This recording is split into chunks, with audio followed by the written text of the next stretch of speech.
Hi, boys and girls. My name is Mrs. Wren, and I teach second grade at Loveland Elementary. Today I'm going to be reading a chapter for you from Toys, Amazing Stories Behind Some Great Inventions. The chapter I'm reading is called Kites. Invented in China, kites have been around for at least 3,000 years. Since their beginning, they've been used primarily as toys. But kites have had other uses too, and that's the best part of their story. Like fishing with kites. It's hard to believe, but there's one use to which they've long been put in China and other Asian countries. The fisherman stands on the shore, maneuvering a kite far out over the water. From the tail dangles a hook, line, and sinker. When a fish bites, the kite is jerked upward, then it and the airborne fish is reeled in. Flying kites over houses is the Chinese custom that dates as far back as 1000 BC and is still practiced today, especially at night. Kites are attached by strings to rooftops. The belief is that the kites guard the house and its inhabitants from the evil spirits of darkness. Similarly, there is even an Asian religion based on kite flying. In one ceremony, participants fly kites as high as possible. The higher the kite goes, it is believed the closer the person is to heaven. Many of the kites carry pictures for one's ancestors to see and messages for them to read. In China, dating to 1000 BC, kites were used by the military as signaling devices, most often to warn of an enemy attack. Different colored kites indicated the number of troops and the direction from which they were coming. At night, for the same purpose, tiny lanterns of different colors were raised on the kites. Around 500 BC, the Chinese took this concept to a whole new level. Huge kites were built, kites big and strong enough to support a person. First, the soldier would lie with his legs extended across the kite and grab hold of special hand grips. Then, using a stout cord, several soldiers would tow the kite until it rose high into the air.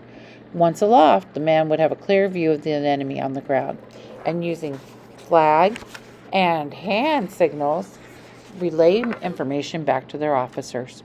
Sometimes the kite was let out far enough so that it was almost right above the enemy. Bows and arrows, catapults, and even cannons were used to bring down the kite and its rider. The earliest known kites in Europe date from the early 14th century, when the military began using them as banners. Each unit had its own kite. As they headed into battle, the high-flying kites identified the different units and where they were located on the field. Near the end of the 14th century, Europeans began doing what the Chinese had done hundreds of years earlier. They started using kites as wartime signaling devices. Different sizes, shapes, colors, and designs were employed to send whatever message was needed.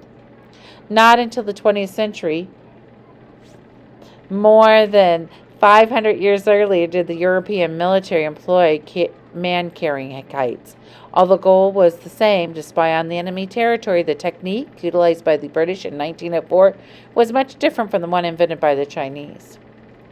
The British made use of what is known as a box kite, a kite which has paper or fabric at both ends that form squares. First, a long train of box kites was put up in the air.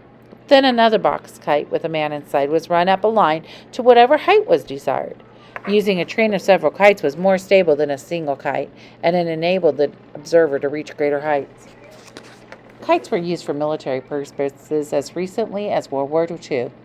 Like the Chinese and British, the Germans set them up as observation platforms, but there was an interesting difference between these and the previous man-carrying kites. They were towed along high up in the air by German U-boats traveling on the surface.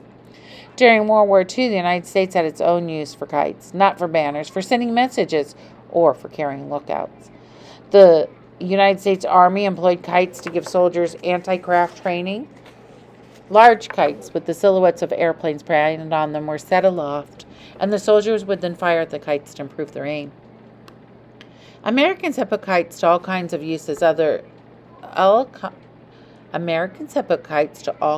other uses as well. For over 100 years, they were the primary means of getting information about the weather. Fitted out with an array of instruments, they could obtain data like never before. Though planes, weather balloons, and satellites have now taken over this role, it was kites that led the way. People even used kites in the building of bridges. For example, a kite line was used to start the building of the first suspension bridge at Niagara Falls. And once the line was carried over the river by a kite, a heavier line was attached to it, then pulled across. Throughout their history, kites have been put to all sorts of fascinating and surprising uses. Today, they are used purely for entertainment. Flying a kite is certainly fun, but so is making one. Try it. Come up with your very own design, shape, and color, and then let your kite soar. The sky is the limit. Here are the bullet points. Since the first man-carrying kites were made around 500 BC, kites were in a sense the first aircraft in history. Kites were named in the 16th century after the kite, a type of bird in the hawk family. Kites have a broad, wide wingspan, a long tapering tail, and the ability to remain in one place in the air by heading into the wind. Centuries ago in Polynesia, kings flew kites over their royal habitat to identify themselves to the gods they worshipped.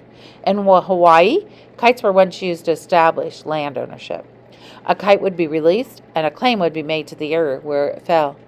The first wartime aerial photographs were taken by camera mounted on kites. United States troops used them in 1898 during the Spanish-American War. The highest kite ever flown was one used for gathering weather information. It rose to an incredible elevation of 23,835 feet.